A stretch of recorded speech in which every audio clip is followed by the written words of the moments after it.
Rocco's world falls apart, and Dante has some very hard explaining to do. Oh, honey, grab your tissues, because this first story is going to break your heart just a little before it puts it back together.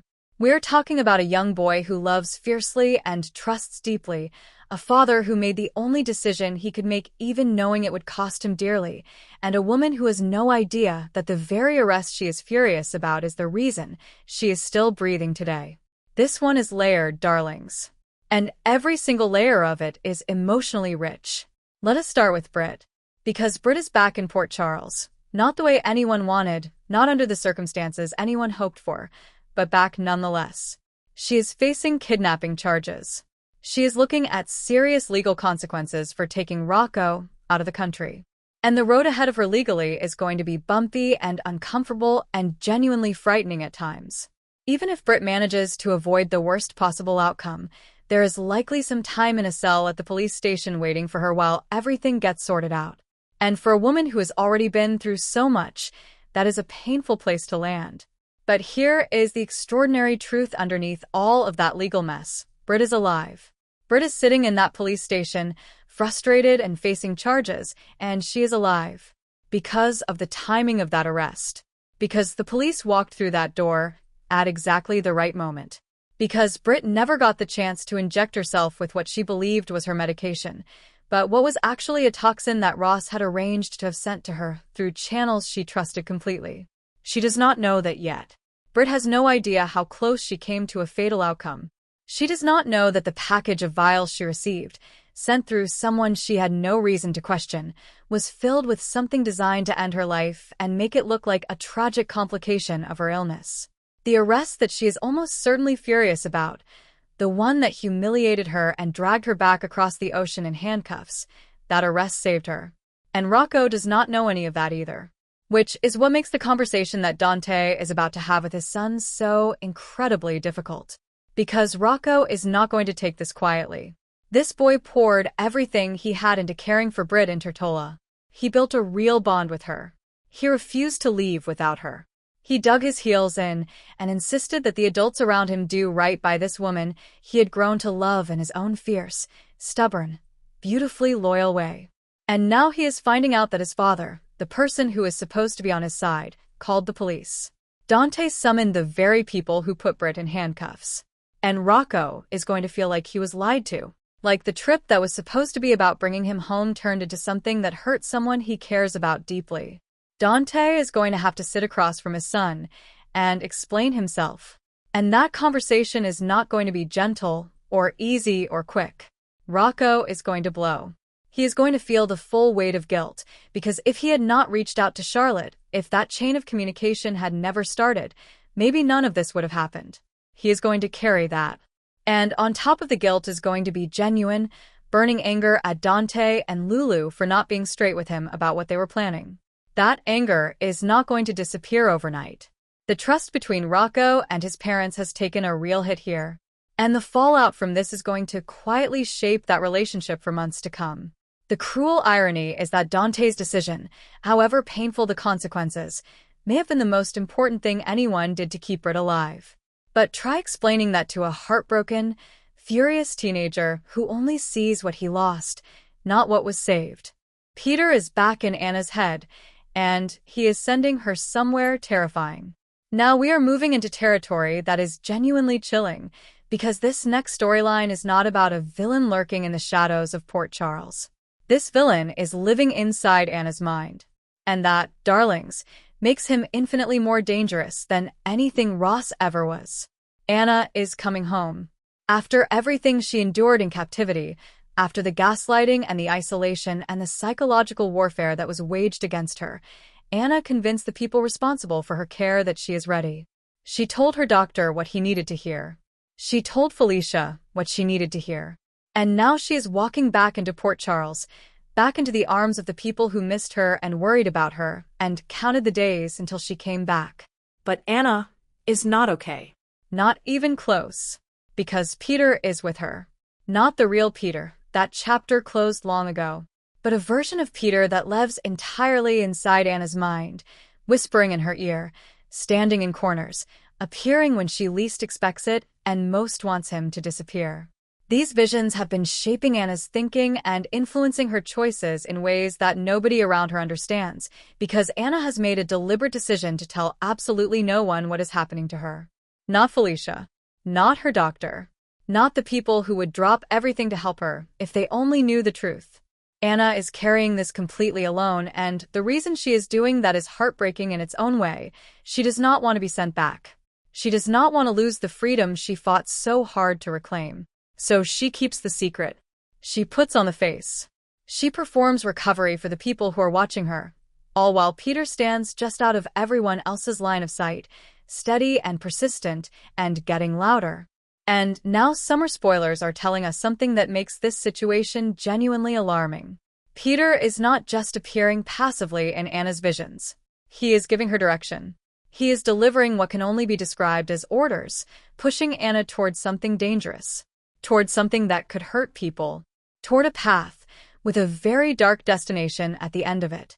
Anna is going to come home to a welcome that she deserves. People who love her are going to be so relieved to have her back. There will be warmth and celebration, and the kind of joy that follows a long absence. And right in the middle of all of that, Peter is going to be there too, in her mind, in the corner of the room, impossible to ignore, making sure that the happiness Anna is surrounded by never quite reaches her completely. There is one person, though, who may see through the performance. Because Anna has a reunion with Valentine coming up, and Valentine knows Anna. He knows her in a way that goes beyond friendship, beyond history. He is going to look at her and feel that something is not right. He is going to ask questions. He is going to push gently in the way that only someone who genuinely loves another person can push.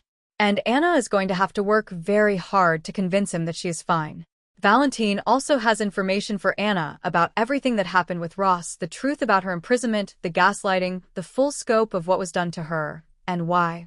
Getting that clarity might feel like it should help. And maybe on one level it will. But it is not going to silence Peter. Nothing that logical or factual is going to reach into the part of Anna's mind where these visions live and quiet them down. Peter has roots in there now, and he is not letting go. The road Anna is walking this summer is one of the most emotionally complex and genuinely unsettling storylines this show has put together in years. And watching a woman this strong, this capable, this legendary, losing ground to something happening inside her own mind is going to be absolutely riveting and heartbreaking in equal measure. Ava goes hunting for the truth, and what she finds could blow everything wide open. And now, darlings, we arrive at a storyline that has been simmering beautifully for weeks and is now finally about to boil over in the most spectacular fashion. Because Ethan made a confession. A real one. Not a calculated disclosure or a carefully managed reveal.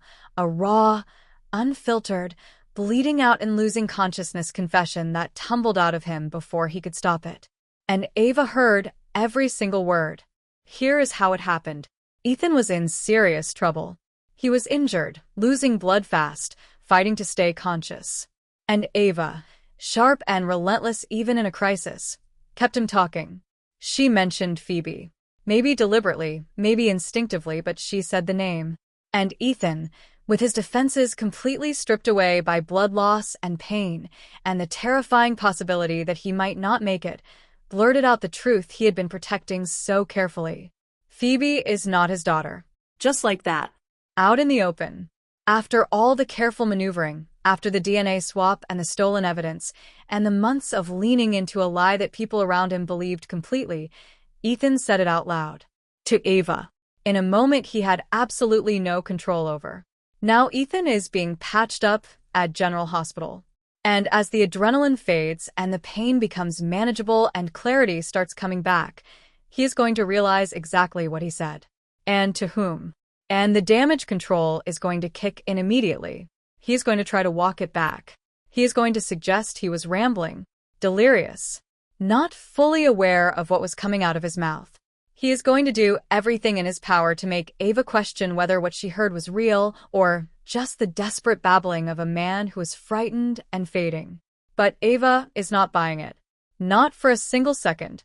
Because Ava did not get to where she is in life by being naive or easily manipulated. She hears things. She files them away. She waits for the right moment. And a man blurting out that his daughter is not actually his daughter while he is fighting to stay conscious, that does not get filed away as a misunderstanding. That gets filed away as evidence. So Ava is going to start moving. Quietly, carefully, in that particular way of hers that looks effortless, but is actually extraordinarily calculated. She is going to get her hands on a DNA sample from Phoebe. She is going to get something with Ethan's DNA on it.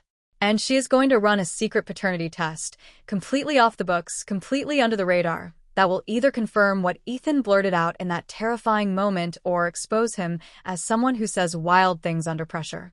The results, when they come, are almost certainly going to confirm it. Ethan is not Phoebe's biological father.